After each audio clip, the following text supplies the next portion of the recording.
Vamos agora para a segunda parte do documento Dei Verbo, Constituição Dogmática sobre a Revelação Divina.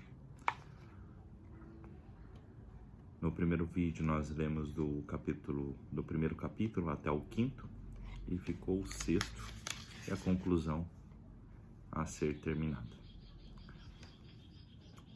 Capítulo 6. A Sagrada Escritura na vida da Igreja. A Igreja venera a Sagrada Escritura. A Igreja teve sempre em grande veneração as Divinas Escrituras, como fez com o próprio corpo do Senhor, não deixando jamais, sobretudo na Sagrada Liturgia, de se alimentar do pão e da vida à mesa, quer da Palavra de Deus, quer do corpo de Cristo, e de o distribuir aos fiéis. Sempre os considerou e continua a considerar juntamente com a Sagrada Tradição, como regra suprema na sua fé.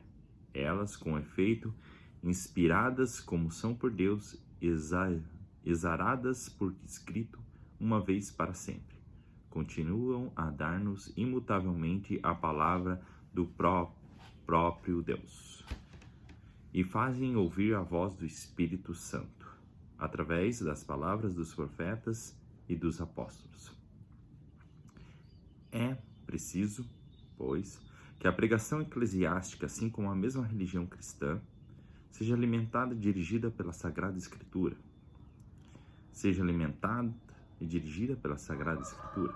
Com efeito, nos livros sagrados, o Pai que está nos céus, vem amorosamente ao encontro dos seus filhos a conversar com eles.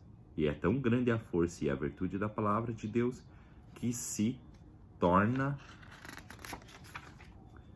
o apoio vigoroso da Igreja, a solidez da fé para os filhos da Igreja, o alimento da alma e a fonte pura e perene da vida espiritual.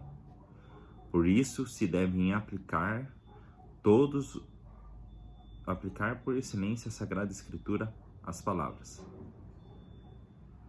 A palavra de Deus é viva e eficaz, e é capaz de edificar e dar-vos a herança com todos os santificados. Atos dos Apóstolos, capítulo 20, versículo 32.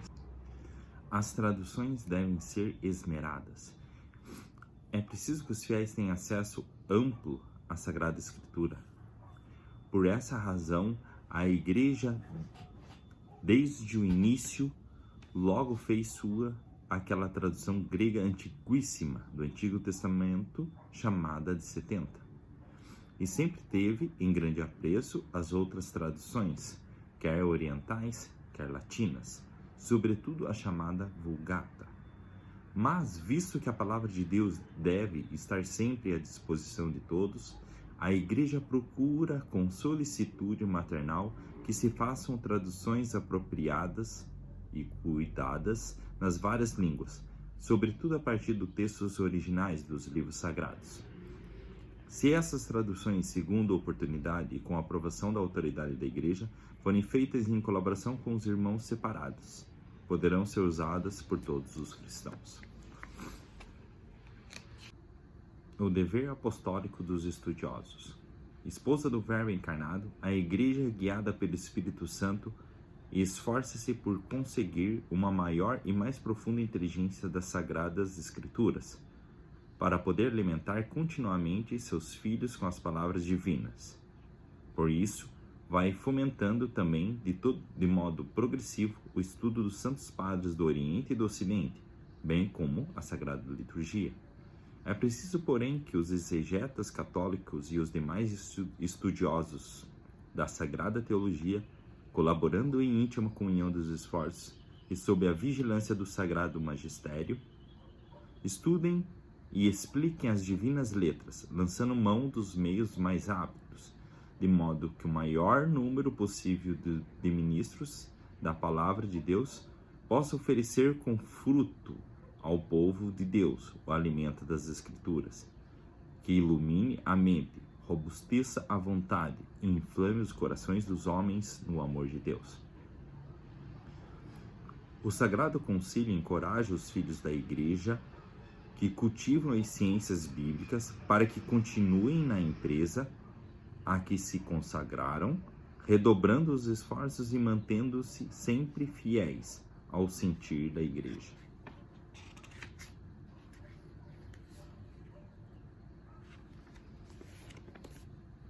Importância da Sagrada Escritura para a teologia.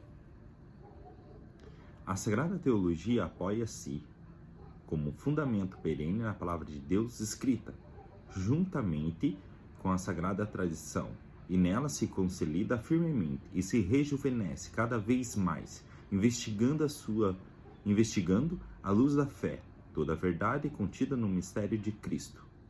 As Sagradas Escrituras contêm as palavras de Deus e, pelo fato de serem inspiradas, são verdadeiramente a palavra de Deus. Por isso, o estudo desses sagrados livros deve ser como que a alma da Sagrada Teologia. Também o mistério da palavra, isto é, a pregação cristã, na qual a homilia litúrgica deve ter um lugar principal, com o proveito se alimenta santamente, se revigora com a palavra da Escritura.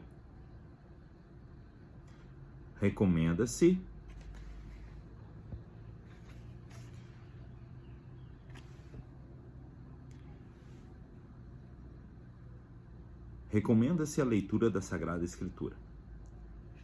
É necessário, por isso, que todos os clérigos, e sobretudo os sacerdotes, e todos os que, como diáconos, os catequistas, atendam legitimamente ao ministério da palavra, mantenham contato íntimo com as Escrituras, mediante a leitura assídua e o estudo apurado, a fim de que nenhum deles se torne pregador vão da palavra de Deus por fora, por não o ouvir de dentro. Tendo como tem a obrigação de comunicar aos fiéis que lhe estão confiados as grandíssimas riquezas da palavra divina e sobretudo nas cerimônias litúrgicas, do mesmo modo, o Sagrado Concílio exorta com ardor e insistência todos os fiéis, mormente os religiosos, a que aprendam a eminente ciência de Jesus Cristo. Com a leitura frequente das Divinas Escrituras, porque a ignorância das Escrituras é a ignorância de Cristo, debrucem-se, pois, de boa vontade sobre o texto sagrado, quer através da Sagrada Liturgia, rica de palavra divina, quer pela leitura espiritual, quer por outros meios que atualmente se vão espalhando tão louvavelmente por toda parte, com a aprovação e estímulo dos pastores da Igreja. Lembre-se, porém, de que a leitura da Sagrada Escritura deve ser acompanhada da oração, para que seja possível o colóquio entre Deus e o homem. Pois, como ele falamos quando rezamos, e a ele ouvimos quando lemos os divinos oráculos. Compete aos sagrados pastores, depositários da doutrina apostólica, ensinar oportunamente os fiéis que lhes foram confiados e usaram retamente os livros divinos, de modo particular o Novo Testamento, e sobretudo os Evangelhos. É por meio de traduções dos textos sagrados que devem ser providas das notas necessárias e verdadeiramente suficientes para que os filhos da Igreja se familiarizem de modo seguro e útil com a Sagrada Escritura e se embebedam do seu espírito. Além disso, façam-se edições da Sagrada Escritura munidas das convenientes anotações e adaptações para uso também dos não cristãos, e tanto os pastores das almas como os cristãos de qualquer estado procurem difundi-las com zelo e prudência. Conclusão.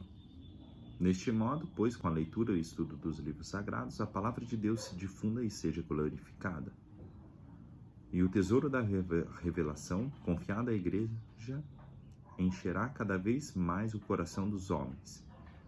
Assim como a vida da igreja cresce com a assídua frequência do ministério eucarístico, assim também é lícito esperar um novo impulso da vida espiritual, se fizermos crescer a veneração pela palavra de Deus que permanece para sempre. Isaías 40, capítulo 40, versículo 8, e 1 Pedro, capítulo 1, versículo 23, 25. Promulgação. Todos e cada uma das coisas que nessa Constituição se declararam agradaram aos padres do Sagrado Concílio. E nós, pela autoridade apostólica de Cristo, nos concedeu, juntamente com os veneráveis padres, aprovamos no Espírito Santo, a decretamos e estabelecemos, e para a glória de Deus mandamos promulgar o que o concílio estabeleceu. Roma, junto de São Pedro, aos 18 de novembro de 1965.